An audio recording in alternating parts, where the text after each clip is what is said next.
As the summer comes to an end, many parents might be concerned about their child's sleep habits. No school often means staying up later and sleeping in longer. And with the pandemic forcing children out of the classroom since last March, that means it's been just about 6 months that they will be without a normal schedule before they head back to class here in a couple of weeks. Joining us today with some back-to-school sleep advice is Dr. Arvetti Sethi. He's a Sanford pediatric sleep specialist. Dr. Sethi, welcome back to the show. Thank you, Lisa. This is always a great topic. I feel like all year long, all ages, I feel like we're kind of a sleep-deprived society, but it is so important. So let's start right away with getting our kids back into an important sleep routine. Before we even talk about how to do that, why don't you just tell us a little bit about why it's so important? Yes, sleep is extremely important. Otherwise, we wouldn't have slept. So even if you don't try to sleep, the brain automatically tries to sleep for itself because it needs to restore and make sure that you can focus and learn things next day morning when you wake up. So this is very important for the school-going kids, obviously, so they can focus and their behavior is appropriate and they learn better. So with COVID-19, now this has caused more trouble than usual. Every summer, we always talk about when the families are more relaxed because next day morning they're not going to school, so they wake up later, obviously they go to bed later, and this continues until the school starts.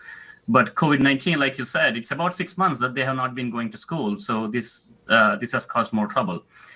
So understanding how much duration of sleep is necessary for individual child depends on an individual child. So National Sleep Foundation has a great website which talks about how much duration of sleep is necessary, but they do talk in range. So some kids need a less amount of sleep and some need a little higher amount of sleep, and that depends on the individual child, absolutely.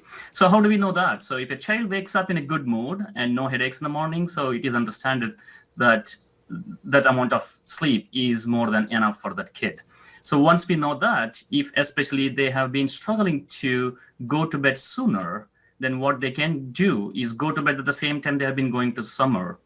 But every 2 to 3 nights, go backwards by your bedtime by about 15 to 30 minutes as possible until their desired bedtime is achieved, just to make sure that they can wake up right before the school and they can go to school. Okay, so timing-wise, this is good timing because most schools don't start until, right around Labor Day. So we have a couple of weeks. If you start working just 15 minutes earlier, that's more doable than if your kid's been staying up at, till 10 or 11, and then you're like, okay, 8 o'clock bedtime.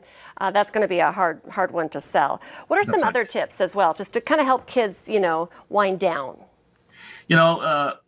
Technology has always been our part, and it's more now since the COVID-19 because even school kids have to do their work on the technology. So the most important thing is avoiding technology because they emit blue light. And the problem with the blue light is they suppress melatonin. So when the melatonin is suppressed, they cannot fall asleep very easily. So avoiding technology or any blue light, even if they have a night light which is blue in color, that must be avoided basically. So avoiding blue light at least 1 hour before bedtime is very important. Then we always talk about a rule of B's, like brushing, bath, books, and then go to bed. So they can do in any order, but as long as they do in a similar fashion every day in that order, then they're letting the brain get some cue.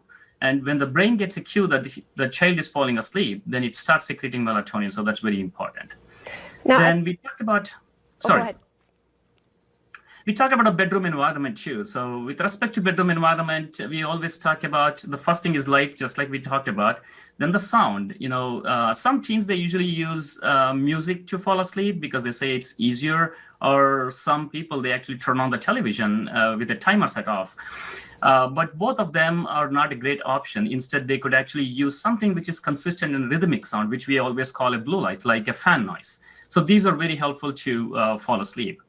Apart from blue light, with the light exposure, we always talk about no light at all, if possible.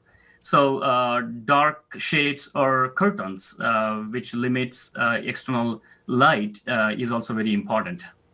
I was just going to say those are some great small changes. It doesn't take a lot to make those changes in the bedroom to make a big difference. But I was going to mention, I know if I'm overly tired or if I'm overly tired, I tend to be more hungry. So does that play in as well with kids if they're not getting a healthy diet or exercise? That's right. That's very important. So micronutrients and multivitamins are extremely important to help with sleep. So deficiency of any one of them can cause troubles.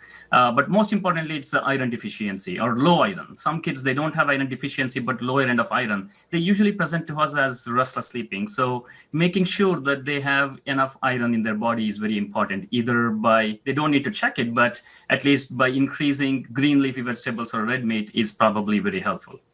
Interesting. Before I let you go, any concerns or thoughts for students who may be only doing the hybrid or online schooling if they're going to be home more than they typically would be? That's a very important topic you asked me. Well, previously we used to go to school for 5 days and 2 days of vacation, right? Saturday and Sunday, but now it's with the hybrid and COVID-19, it's going to be different now. 2 days of school and 5 days they're going to be staying at home. So it's very important for them to keep the same bedtime and wake up time, because if it is 5 days of them staying at home and they are delaying their bedtime, then they also cannot wake up early to go to school. So the 2 days of school, they won't be able to learn and perform better. Obviously, we know learning is much better in the school rather than remote. So we want them to be able to focus and be attentive in the class. Yes, we do. Dr. Sethi, thank you so much for joining us today. Great advice to get things started. Thanks for having me here, Lisa. Stay with us. Coming up next here on North Dakota Today, one more thing to worry about in this pandemic, hair loss. We'll explain next.